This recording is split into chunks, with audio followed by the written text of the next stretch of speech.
leaves are changing color, and the morning air feels crisp and cold. The signs are clear. Autumn is on its way. And just like the flocks of black-faced ibis in Patagonia are migrating north, we join their journey in search of warmth and good weather.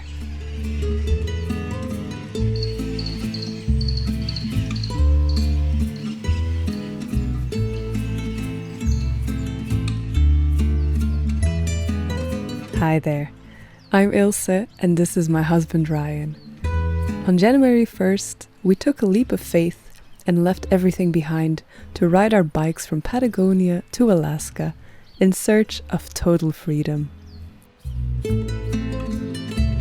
Our journey started in Ushuaia, where we immediately were forced to deal with some problems. But after rain comes sunshine, and so we set off on our way north. The third episode of our journey starts in El Chaltén, where we set out to ride the Carretera Austral. Hello! Hello! Wait. Well, this was your plan. I thought you were stealing the show here. Okay. We just left El Chaltén.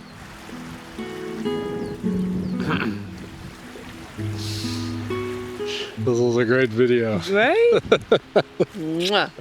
I know it was. I'm too sleepy for this. We leave El Chaltén behind and follow a one-way gravel road, winding its way alongside the river Cañadón de los Toros. Happiness fills us from within as we find ourselves surrounded by an abundance of water, moss-green marshes and forests. 36 kilometers in, the narrow gravel road comes to an end, and the adventure starts. What are we about to do? We're about to take the ferry across a lake here to avoid a really nasty 8-kilometer hike-a-bike. So we're gonna cheat, take a ferry here, and then we hike a bike up and over a hill, and then we'll take a second ferry into Villa O'Higgins. We get off our bikes and load them on a ferry across Lago del Desierto. Here we go, Carretera Austral. God, am I excited. Just for less wind. A normal ride for once. When we reach the north side of the lake, we wait in line with other backpackers and bikepackers to receive our exit stamp from the Carabineros, the Argentinian border control. Tell me, where are we? What's going on? We're at the Argentinian border now, Argentina-Chile. We have to go over once more, and I'm looking for toilet paper. This is the second time on this journey that Ryan and I leave Argentina. After getting our stamp, we walk our bikes into the forest and embark on an infamous hike-a-bike across no man's land. Quite funny actually, since Ryan and I promised each other to limit the amount of suffering from hiking the bikes on this trip. Right. But there's no other way around it if we want to reach the beginning of the Carretera Austral in Chile. Back in Chile. I think half a kilometer to go. Whew. Tough going. Fortunately, this 8-kilometer hike-a-bike proves to be much more doable than our first one in Tierra del Fuego. There's some successful and some unsuccessful river crossings. I can't believe you! Now you expect me to do this? Oh! Pushing bikes onto steep hills and carrying them over tree roots. But in the end, we managed to get across. Adios, Argentina! Adios! See you in a month. Yeah. Hasta luego. Hasta luego.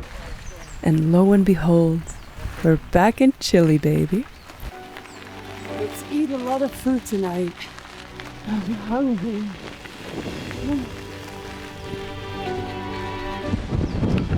Damn, well, on this road, you can't have any fear of heights.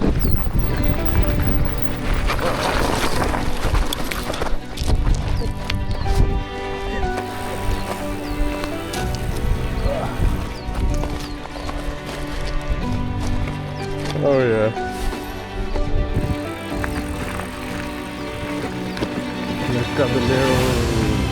We get our Chilean entry stamps and wait for ferry number 2. That will take us across Lago O'Higgins to the remote frontier town of Villa O'Higgins. We're now on the other side of Lago O'Higgins, heading into the town Villa O'Higgins. We made it, ferry number 2.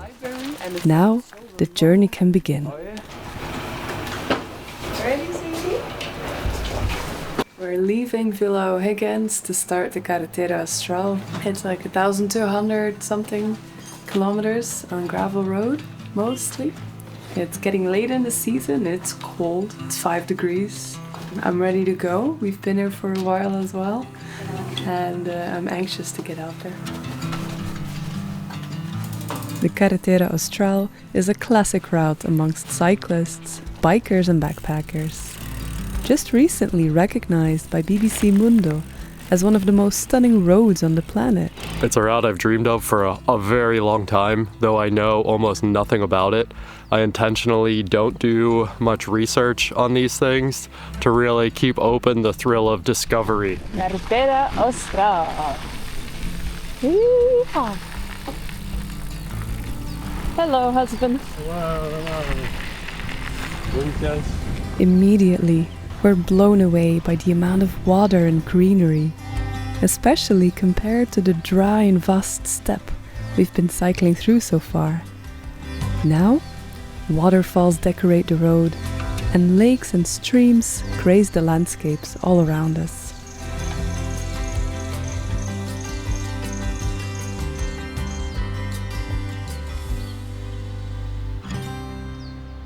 We spend our first night out in a small cabin, privately owned, but its doors are open for weary travelers. A super kind gesture by its owner. Fire master!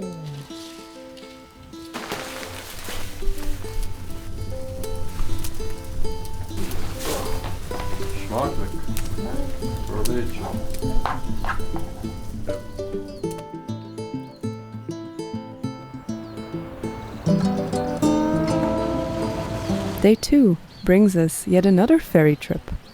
Free of charge this time, thank goodness. Together with a pack of motorcyclists, the ferry takes us from Rio Bravo to Caleta Yungay.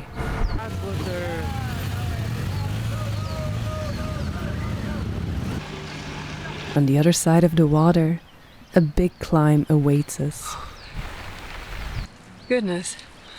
We heard from other cyclists that there's a lot of up and downhill on the Carretera Austral, and they weren't kidding.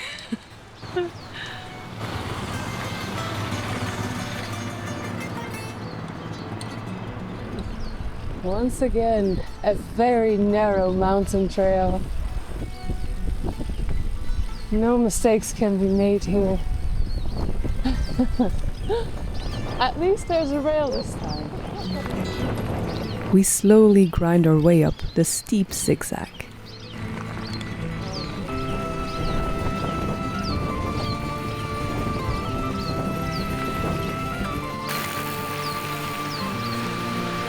And that's where we came from.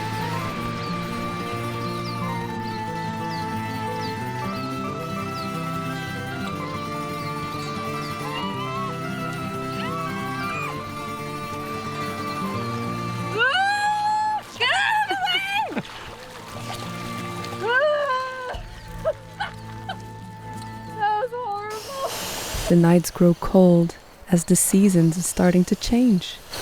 It's early March, which means summer is drawing to an end.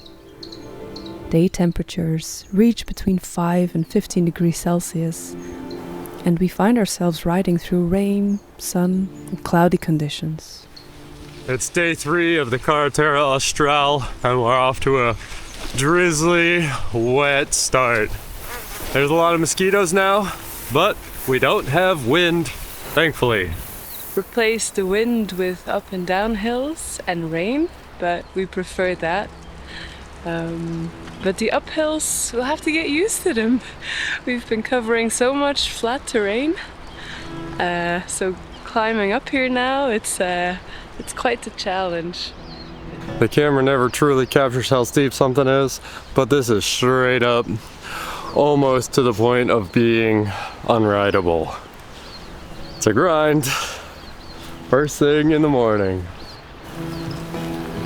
Once we reach the top, we spiral all the way down to the junction between Tortel and Cochrane.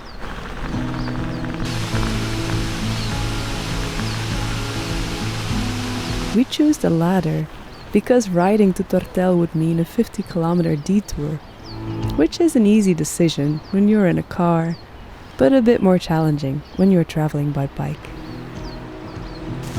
I think we got 150k to the next town. Correct. It's morning, let me be.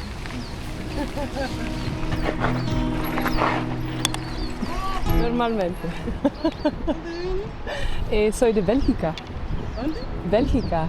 Bélgica. Sí. Ah, Sí. Lejos. ¿cuántas zona? No, con mi parte. Nee, hier ist Lente.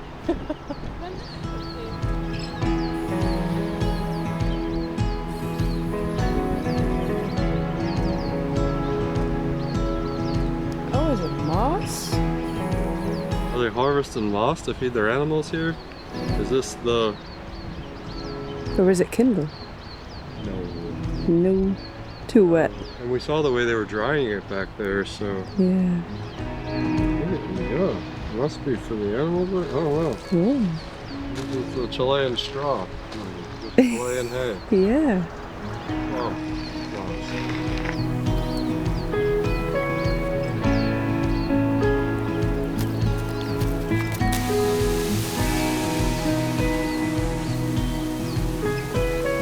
We're about 60-70 kilometers from Cochrane, or Cochrane, where people don't know how to pronounce it. Tomorrow we go there, but first we are off to a special campground. On the app iOverlander, we read multiple recommendations for a very beloved eco-friendly campground located in a beautiful valley overlooking the Rio Nadis and Rio Baker. Curious to see what the fuss is about, we turn off the Carretera Austral along the Rio Nadis. And when we arrive at the campground, we immediately fall in love with the fairy-like buildings and the complete peace and quiet of the place.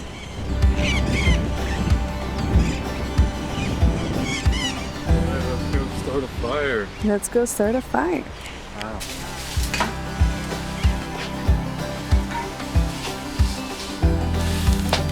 Wow, good job.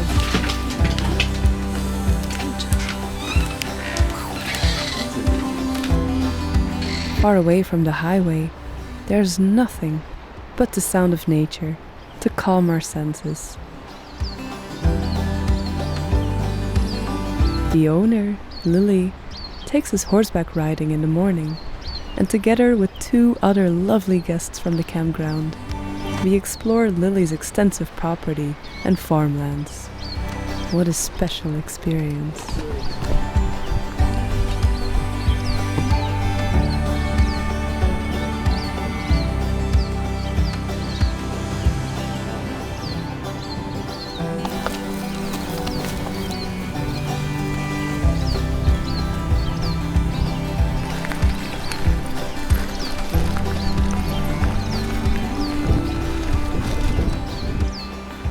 After 4 days, we have cycled around 200 kilometers and arrive in our first town stop, Cochrane. Here, we take the day off. This town really has some good vibes, and we're welcomed with sunshine and fruit trees everywhere. I think it might work. Dos manzanas de la naturaleza. Sí, gratis.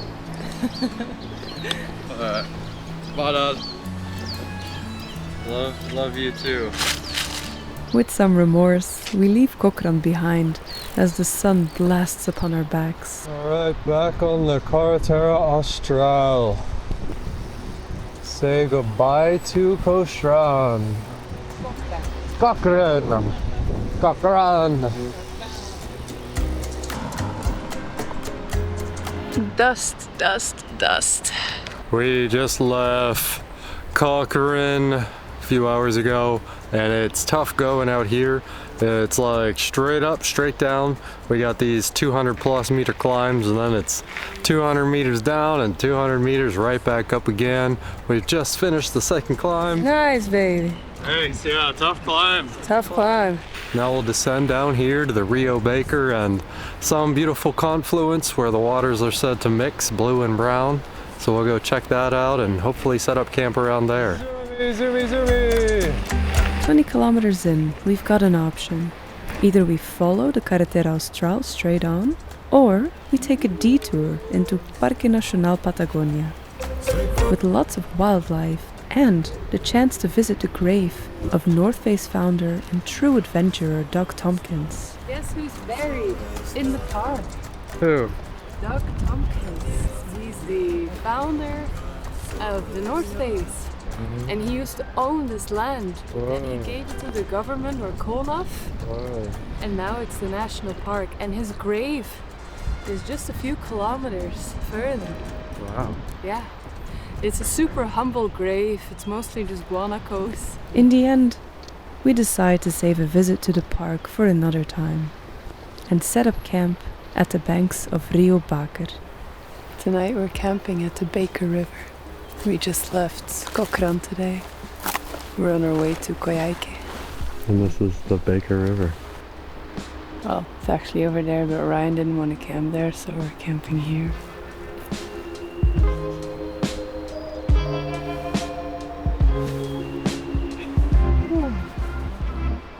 Upon waking, however, we notice a thin layer of frost on our stuff.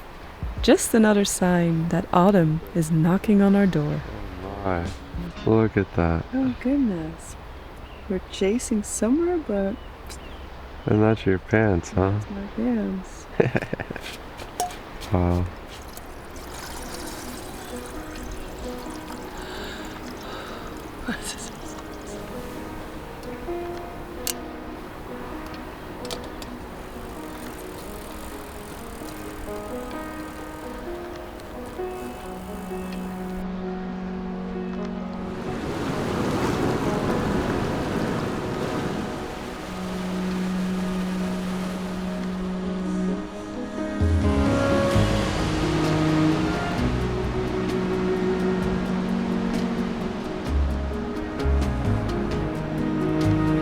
The sun keeps us company throughout the next days, and we're even brave enough to take a swim in the cold Lago Bertrand. So, this is what summer feels like, huh? That night, we sleep on the shores of Lago General Carrera, Chile's largest freshwater lake, and we watch the full moon shiver in the lake's night reflection.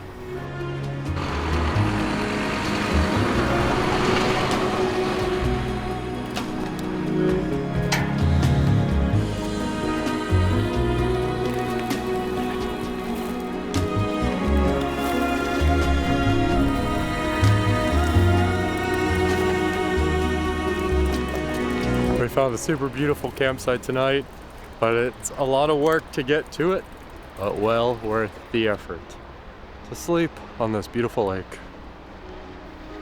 Drink its water, clean off because we're filthy.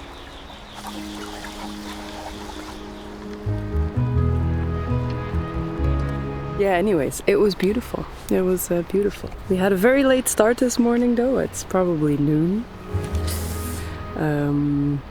Well, yeah, that's okay. Because... I have a special package waiting, hopefully waiting. Go there, see if it's even arrived yet. And then get me a new special piece of gear, shall we say. Let's hope it arrived. Boo! Yeah. We followed the lake all the way to Puerto Rio Tranquillo, a little pueblo, or town, that serves as the gateway to the Glacier Exploradores and the Catedral de los Mármol, also known as the Marble Cathedrals. Very touristy, yes. Very popular, yeah, that too.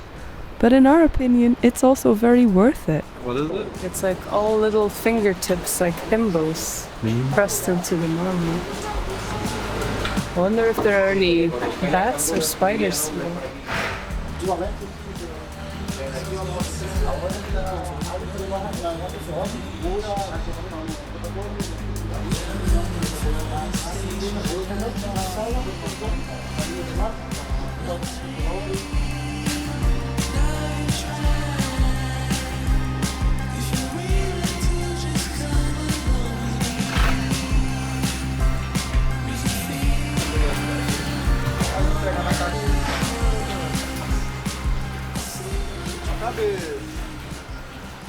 I even managed not to get seasick on the rocky boat trip back and forth. That's a victory for me. If they can do it, then I can do it. Fingers crossed. I brought a baggie. And Ryan also had cause for celebrating. Ooh, what's that? When we started, the airline lost all our stuff. So I had to get this messenger bag. Just Columbia messenger bag that I've been using on my handlebars here. And now I have a real handlebar bag again. Thank you, Recce Works. It's big. It's a very big, the 35-liter bag, so. Yeah. As long as you can still see over it. We were super fortunate that Recce Works heard about our mishap and saved the day. And believe me, that's basically all he's been talking about the past few weeks. Ryan is so happy to have a good functioning and well-designed handlebar bag again. So thank you, Recce Works. And thank you, dear Warm Showers host, who helped us with its delivery in Chile. For me, this is the hardest part almost. Ryan films more, he takes more time for time lapses and drone shots, but it makes it hard sometimes because then I'm ahead and then I wait 5 minutes, 10 minutes, 15 minutes, 20 minutes. Then I get frustrated and I'm starting to worry. I know, where is he? Has he been kidnapped? Why is it taking so long? We understand each other, but it's something we gotta figure out and we're trying to figure out.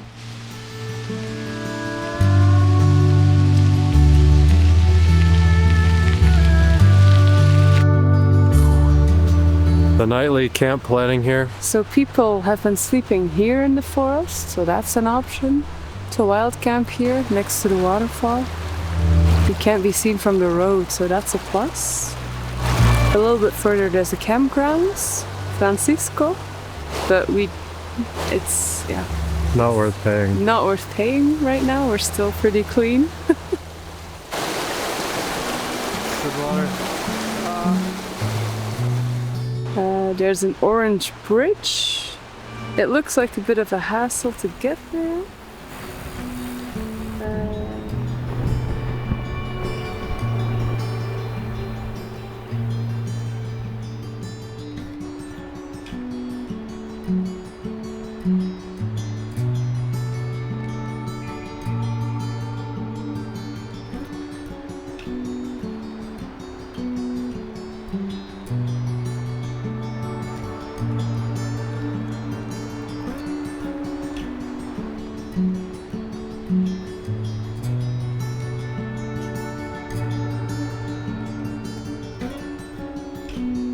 Good morning. Good morning.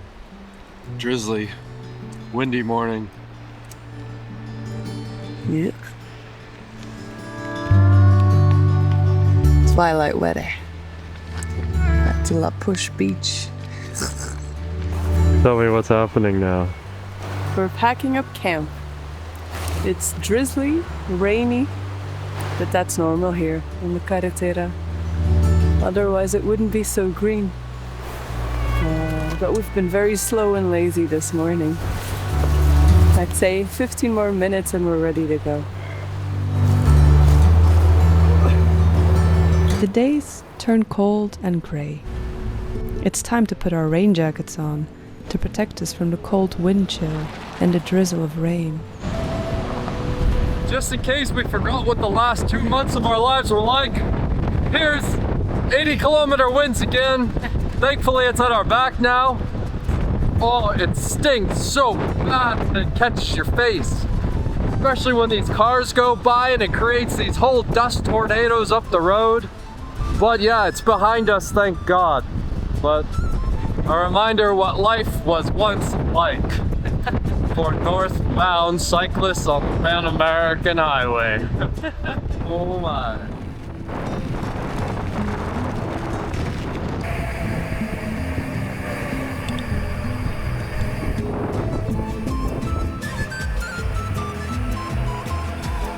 Autumn colors are popping left and right from the road. And we even spot our very first huemo, the largest deer species native to Chile.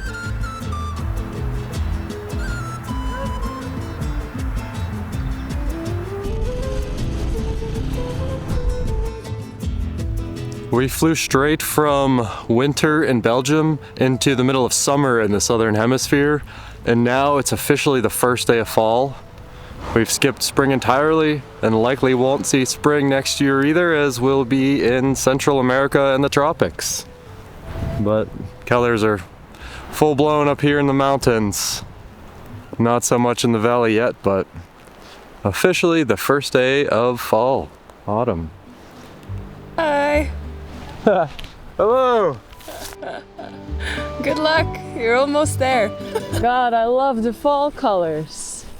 We went from winter in Belgium to summer, cold windy summer in Ushuaia, to fall in Chile. This also marks a huge transition in the Carretera Austral. From now on, we're riding mostly on paved roads.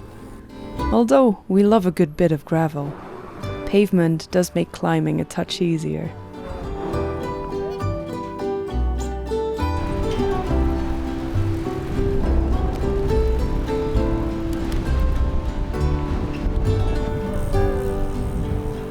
As traffic increases and more houses pop up, we know that we're close to the big city of Coyhaique, the unofficial midway point of the Carretera Austral. Alright, welcome to the city and all its traffic. Holy heck. By now, we've ridden over 500 kilometers and are ready for a break. Chile, you're so big. All of that left. We stay in Coyhaique for 2 days, Welcome to our Airbnb. do some well-timed laundry, and watch a Lord of the Rings marathon. Because, is there a better way to celebrate fall? I don't think so. Maybe Harry Potter. No, we can't take him. I'm sorry. Back on the road, we're feeling somewhat distressed from navigating heavy traffic and roadworks straight out of town. Hola! The Chileans are so fun. They're so friendly. It's kind of all paved for a while, but in a couple kilometers here we will have a short little like dirt road alternative essentially off the route to 7. And then until we split off to Argentina, it's basically this, just semi-busy paved highway. Up until now, we have been so spoiled by near empty roads and riding in tourist areas. This feels a bit like coming back to the real world, where time and work rule. We know and realize how privileged we are to be able to do this, and we gratefully climb our worries away on the road. Near the small town of Villa Ortega, we set up camp under a bridge. Sorry, Mom. Every mother's worst nightmare. Sleeping under the bridge. And sleep safe and sound. Right before we fall asleep, we even spot a kingfisher looking over the river. We literally have 350 kilometers of pavement now. Yeah. Here's our turn. Where's our turn? Yeah, right here. And that's where the dirt road will pick up. Yeah. I don't know, it feels like we're kind of done with the Carretera Austral here. And then we'll make a little detour into Argentina, and that's where we'll have a little bit more dirt road, so it'll be a little more of a scenic route than sticking to the Carretera here. This is the end of the dirt road section of the Carretera Austral. I'm very curious now what comes north after this section, because we don't really have much of a plan. We'll have to spend some time and figure out where we are going to go. Oh boy, we got a long way to go.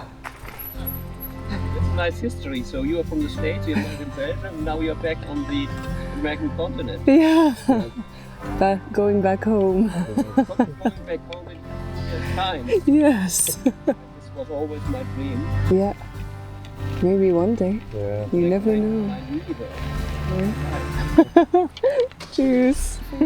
Next day, we do some grocery shopping in Villa Manuales, a popular destination for fishermen.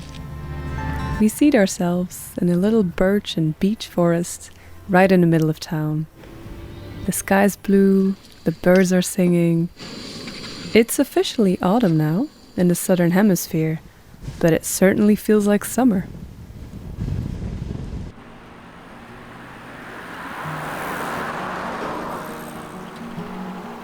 Taking advantage of the beautiful water sources in the area, again we sleep next to another river, safely tucked away in the forests, with birds as our forest guardians.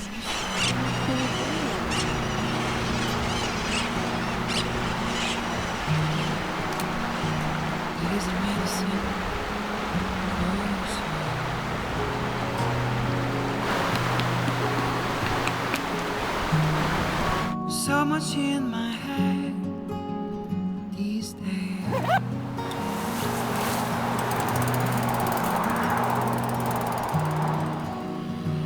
In the winter sky, fly away. People don't seem to understand.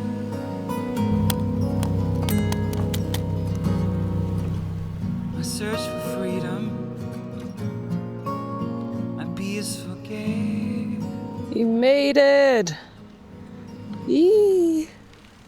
Yay! Welcome to Villa Amengual. Amengual. Sí. Villa Amengual. Yo quiero un café y una empanada. Ay, quiero un baño. Ooh. Un baño.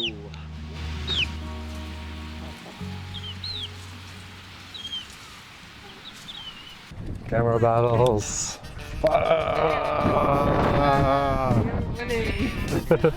Well, this is our summer, and it's about all the summer we're gonna get on this trip, I think.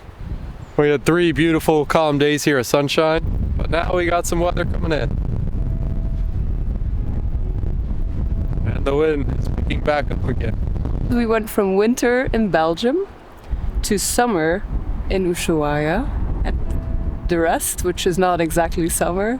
We've been riding in 2-3 layers, and now we had our late summer here in Chile. It was short, but damn, it was great.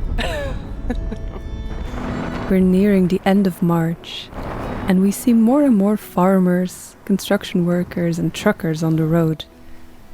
Tourists are staying away as the season's almost over.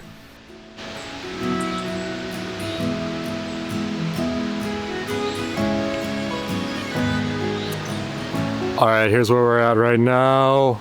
The weather has shifted on us. The clouds have blown in, and it could rain soon, but we have a big 500-meter climb ahead. So we have to decide, do we camp soon, or do we make our goal and hit our 70 kilometers for the day? I think we go on. We try it, we risk it. We go into the clouds. Dun dun dun.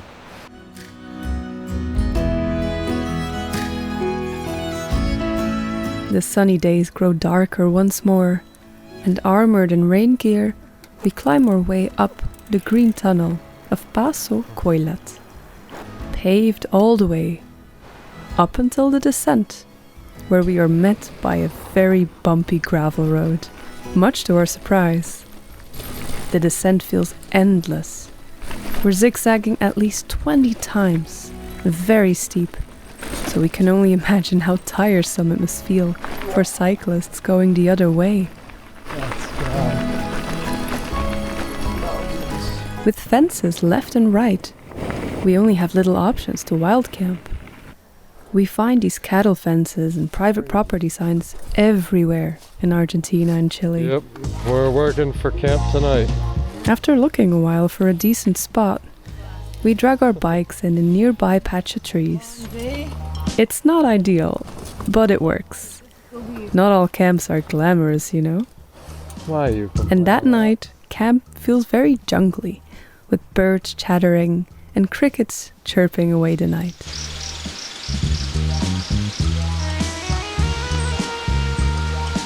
We stealth camped in this kind of almost creepy forest last night, but it's totally filled with slugs.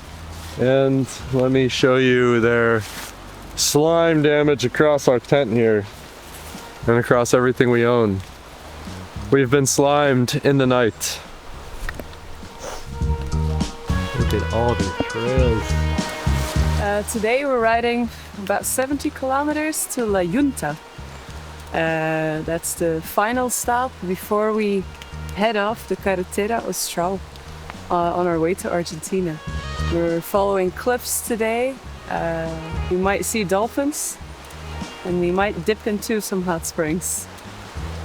Let's see. All right. Raindrops trickling from the leaves hit our tent flaps, and we know what time it is. Rain gear time. The fog obscures our view, something that the Carretera Austral is actually well known for. Rainy days. I mean, it makes sense, right? No lush forests without some moisture and rain every now and then. We ride in silence along the cliffs in the direction of Coyhaique. And thank goodness for iOverlander, because we read about a very special stop on the road. That's right, dolphins. What are you looking for? I'm looking for dolphins. Do you see anything? The Caribbean here. No.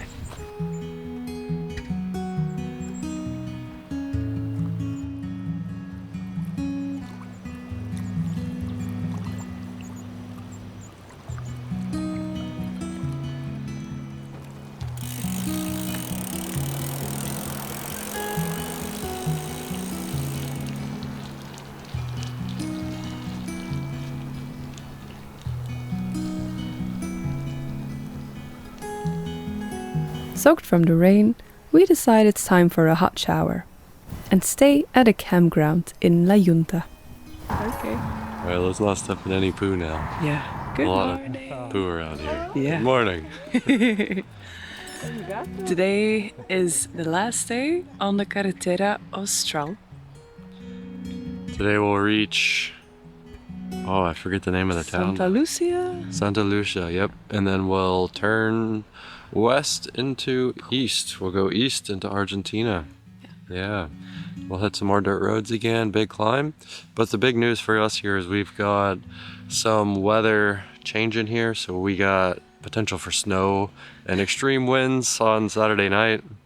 It's been so nice, the weather and everything. Yeah. But now we'll need to, we're really hustling here. Every day we're like riding 8 hours. We're putting in some big days here, doing like 90 kilometers a day to try to beat this storm. And we usually don't do that. We usually go a bit slower, but now we feel like we have a deadline. Autumn is here and you can feel the change in the air. Yeah. So goodbye Carretera, thank you so much. And the timing is perfect because the Carretera is starting to shut down now. Yeah. All the hostels, campgrounds, we're meeting so many things now that are just closed. Yeah. And it's starting to feel pretty desolate. There's only a few people around now. Yeah. A few motos. Yeah, time to wrap it up. Yeah. The Carretera Austral is coming to a close. Officially running from Puerto Montt to Villa O'Higgins. We're now about 250 kilometers away from Puerto Montt. But, last minute, we decide not to end this chapter in Puerto Montt. Instead, we point our wheels back to Argentina.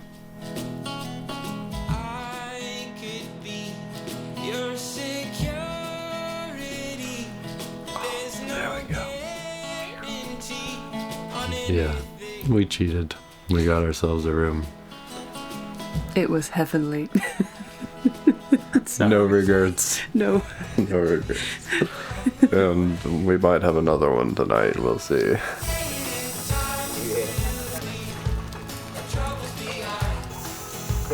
Just when we venture off the Carretera Austral and think to ourselves, well, now we'll hardly meet any other cyclists on the road, that's when we meet Sam. Check. Hello, I'm Sam. I am bikepacking from Alaska to Ushuaia. I'm in my last month now.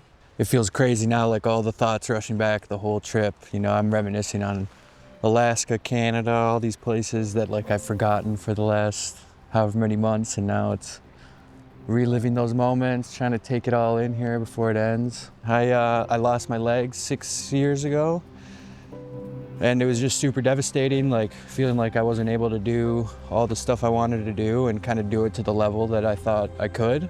Yeah, just feeling trapped. I think that was like that feeling of just like, you know, even simple things when it would hurt too much to go walk or walk the dog or something simple like that. And just that feeling, I just hated so much. It was like that knotted feeling of not being able to do stuff, it started to resolve. Hiking and sort of being on your own with everything you need on your back, it really like, it shows you, okay, I'm capable of hiking my way off this mountain or, you know, whatever the case may be. And it does so much for you. It starts to build a little bit of confidence, not only makes you stronger physically, but you just, for me, it gave me a lot more patience with the leg, a lot more like a more intimate understanding of it and sort of appreciation for it as just a fact of life for me now. And it's a baloney amputation, you know, it's not like a life-ending thing. I knew I was gonna be able to do stuff on my own.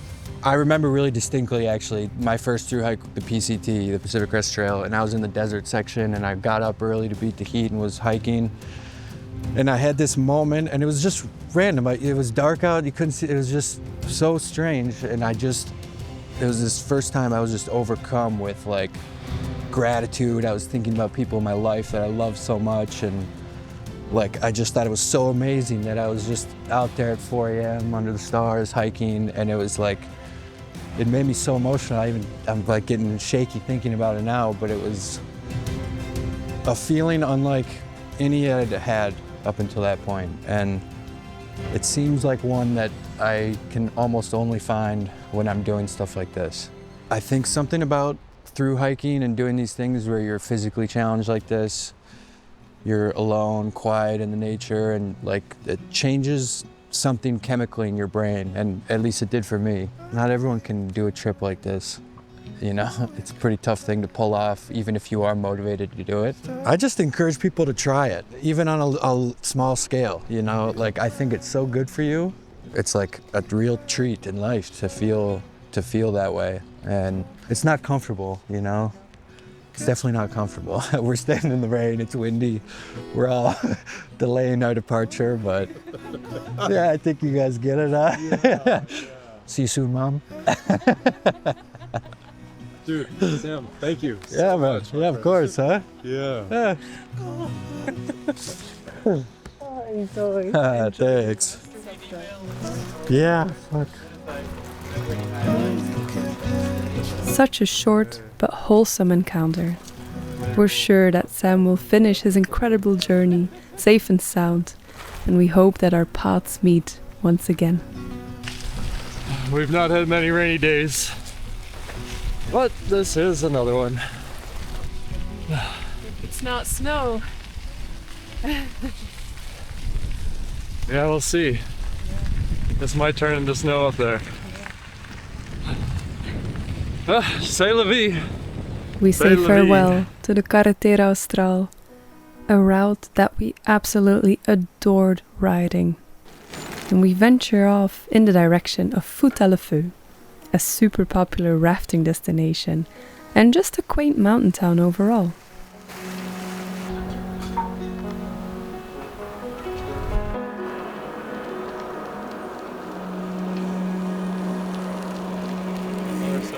I myself have been struggling with a nasty stomach bug all day, so feeling kinda dreadful, we decide to sleep inside with easy access to a bathroom.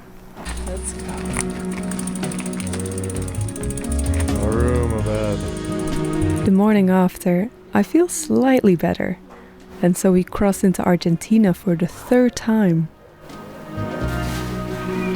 Animal paradise. I feel so refreshed and so ready for today. Me too. You ready to cross back into Argentina? Oh, you're as dusty as we are. I am ready to cross back into Argentina, yes. Yeah, it's exciting. Is that our 3rd time now in Argentina? Yeah, I think so. Check. Audio test, 1, 2, 3. Can you hear me? Can you hear me? All right, here we go. We've reached the frontera, the border with Chile. We'll have to go through immigration office here, get our exit stamp, and then it's another like 10 kilometers or something to the actual Argentina side. An interesting little process driving through no man's land there.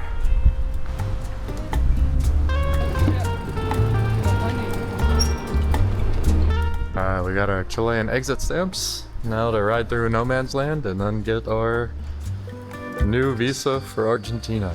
3rd time. Buenas, Hola, buenas. la bici allá. Ah, Sí, por favor. okay. Now we just went through Argentina customs. It's super easy. We didn't have to really do anything. We don't even get a stamp for Argentina. So, yeah, I don't know. Wham bam, thank you, ma'am. Oh, Or is that something else? Careful, alien abductions. Here, on this side of the mountains, we're pretty much safe from the rain. But the wind is back. Fortunately, we are pretty hardened at this point. now that looks like a good dinner. Yeah, that we didn't think of this earlier. It's so good. Food.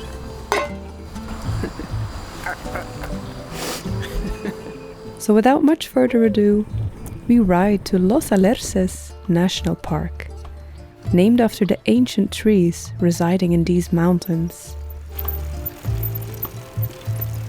It's off-season, and thanks to the lovely staff, we get to enter the park for free. And we pretty much have the park all to ourselves. The roads are empty, and we ride side by side, chatting the time away and admiring the fall foliage in full force.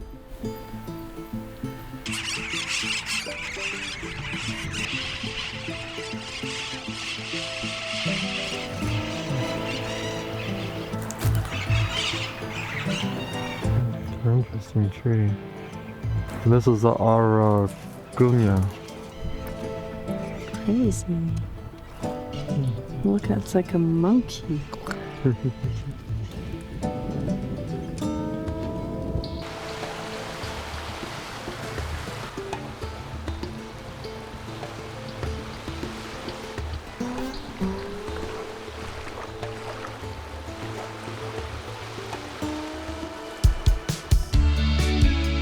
There's a saying in Patagonia that goes, El que se apura en la Patagonia pierde su tiempo. During our time on the Carretera Austral, we finally grasped the meaning of this saying. Early on, we abandoned our ambitions of cycling 60 kilometers each day. Instead, we embraced uncertainty, waking up without knowing where we would sleep that night. Leaving the Carretera Austral behind certainly feels like the end of a big chapter. The past few months we have thoroughly explored the heart of Patagonia. But now, we're ready to immerse ourselves in the more central and northern parts of Argentina and Chile. See you on the road! Go.